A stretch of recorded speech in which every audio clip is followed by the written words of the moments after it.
인연 과보에도 시차가 있다.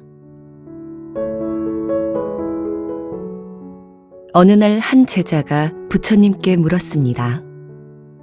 부처님, 브라만들이 말하길 나쁜 짓을 많이 했어도 브라만들이 제사를 지내고 복을 빌어주면 죄가 없어져 하늘나라에 태어난다고 합니다. 그게 사실입니까? 그러자 부처님께서 돌을 집어 연못에 던지시며 제자에게 되물었어요. 만약에 브라만들이 돌아, 물 위로 떠라 하고 빌어준다면 저 돌이 물 위로 뜨겠느냐? 부처님의 물음에 제자는 자기가 얼마나 어리석었는지 깨닫습니다.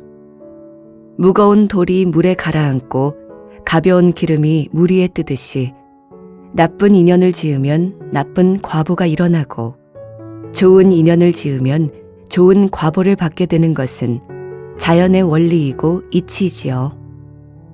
불교에서는 이것을 인과법이라고 합니다. 그런데 우리가 살다 보면 인과법이 제대로 적용되는 건지 의심스러울 때가 있어요. 하늘을 우러러 한 점 부끄럼 없이 산 것 같은데 내게는 안 좋은 일이 많이 일어나고 진짜 나쁜 짓을 많이 한 것 같은 사람은 잘 사는 것 같잖아요. 그래서 좋은 일을 하면 복을 받고 나쁜 일을 하면 벌을 받는다는 말이 도무지 맞지가 않다는 생각이 들 때가 있어요. 부처님께서는 지은 인연의 과보는 피할 수가 없다. 깊은 산속, 깊은 바닷속에 숨는다 하더라도 라고 말씀하셨는데 우리가 피부로 느끼기엔 그런 것 같지가 않다는 것이지요. 하지만 자세히 살펴보면 인과법의 이치가 맞다는 것을 알 수 있습니다. 예를 들어 부모가 애를 키울 때 자기가 힘들다는 생각에 빠지면 아이에게 짜증내고 성질을 부리지요. 그때는 자기 행동이 아이의 심리에 어떤 영향을 미치는지 생각하지 못해요. 더구나 그 과보가 곧바로 나타나지 않기 때문에 더 알기가 어려워요. 당장 나타나지 않을 뿐이지 과보가 없는 건 아니에요. 보통 아이 문제는 잠복했다가 15년쯤 후에 나타납니다. 그러면 부모 입장에서는 이게 청천벽력 같지요. 인연 과보는 즉시 나타나는 것도 있고 열흘 후에 나타나는 것도 있고 10년 후에 나타나는 것도 있습니다. 어떤 것은 내 대에 안 나타나고 내 후손 때에 나타나기도 합니다. 그래서 부모나 더 윗대 조상들이 지은 과보를 받는 경우도 있어요. 이와 같이 인연 과보는 시차를 두고 일어납니다. 이것은 자연의 이치를 보아도 알 수 있습니다. 1년 중에 해가 가장 짧은 때가 동지인 12월 22일이지요. 그러면 동짓날이 가장 추워야 하잖아요. 그런데 가장 추운 날은 오히려 동지로부터 한 달쯤 지나서 1월 말, 2월 초예요.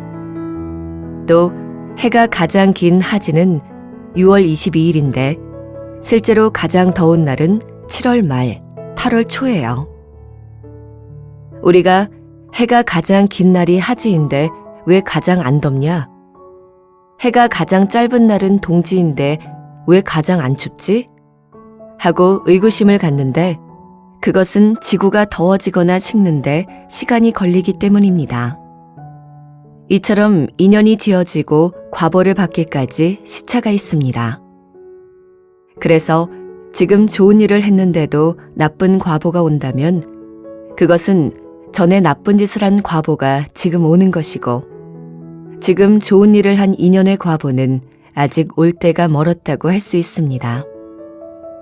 예를 들어 오늘부터 부지런히 기도를 시작한다고 하면 오늘부터 좋은 일이 생기느냐? 그렇지가 않습니다. 오히려 더 나빠지기도 해요. 이것은 기도를 시작했기 때문이 아니라 그 전에 지은 인연의 과보가 지금 나타나기 때문입니다. 이런 이치를 모르니까 기도를 하는데도 좋은 일은커녕 더 나쁜 일이 생긴다면서 에잇, 기도해봐야 소용없네 하고 그만둬 버리게 돼요. 이것은 마치 동짓날 이후에는 해가 길어진다고 해서 이제 추위가 끝났네 하고 있는데 더 추워지니까 봄은 없구나 하고 절망에 빠지는 것과 같습니다. 기도를 시작하자마자 바로 좋아지기를 바라는 것은 욕심이에요. 모든 기대를 내려놓고 100일을 계속 수행 정진한다면 자기에 대해서 조금 알게 됩니다. 내가 고집이 조금 있는 사람이구나. 내가 짜증이 꽤 많은 사람이구나. 내가 끈기가 참 없는 사람이구나. 내가 잔소리가 심한 사람이구나. 내가 분별심이 아주 많은 사람이구나. 이렇게 자신에 대해 조금 알게 되면 그 다음부터는 하지 말라고 해도 스스로 기도를 하게 돼요. 한 1000일쯤 기도를 하면 다른 사람들도 그 변화를 알아보고 요즘 너 좀 변했다 하고 말합니다. 그래서 마음속에 원을 세운 날은 동지와 같고 100일쯤 지나서 내 카르마를 아는 때는 입춘과 같고 3년 정도 1000일 기도를 하고 나면 꽃피고 움트는 춘삼월과 같아 주위에서 변한 것 같다고 얘기하기 시작해요. 꽃피는 춘삼월이 오기 전까지는 봄은 이미 왔으나 사람들이 봄이 왔다고 느끼지 못하듯이 아무리 수행해도 3년이 되기 전까지는 자기 생각에는 변한 것 같은데 주위에서는 인정을 잘 안 해줍니다. 만약 우리가 잘못했을 때 그 자리에서 바로 손해가 나타난다면 누구도 잘못을 저지르지 않겠죠. 그런데 잘못을 해도 그 과보가 금방 안 드러나면 잘못을 저질러도 괜찮을 것 같은 유혹을 느끼게 됩니다. 반면 좋은 일은 해도 금방 안 드러나니까 계속하기가 싫은 겁니다. 그래서 사람이 잘못된 행동은 하기가 쉽고 좋은 행동은 하기가 어려운 것이죠. 그런데 조금만 길게 보면 잘못한 과보는 피할 수 없고 좋은 일을 하면 그 공덕이 반드시 드러나게 마련입니다. 좋은 일을 하면 좋은 결과가 나오는데 그게 내가 원할 때 원하는 모습으로 안 나타날 뿐입니다. 모두 저축되어 있어요. 내가 나쁜 인연을 지었을 때 나쁜 과보가 금방 안 나타난다고 좋아하지 마세요. 그게 다 빚으로 남아있다가 결국은 돌아오게 됩니다.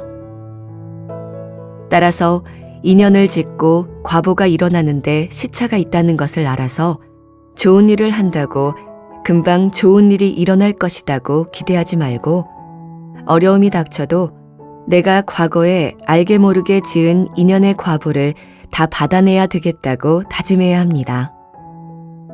이처럼 어떤 일을 시작할 때는 공덕을 쌓겠다고 생각하기보다 빚을 갚는다는 마음으로 시작하는 게 좋습니다.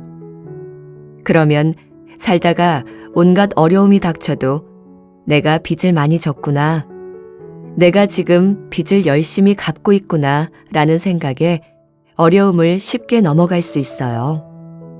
이런 마음으로 좋은 일을 열심히 하되 결과에 연연하지 않아야 합니다. 그러면 나중에는 조금만 노력해도 결과가 바로 나와요. 그게 전부 공짜로 생긴 게 아니고 그동안 쌓아온 노력의 결과물로 나타나는 겁니다.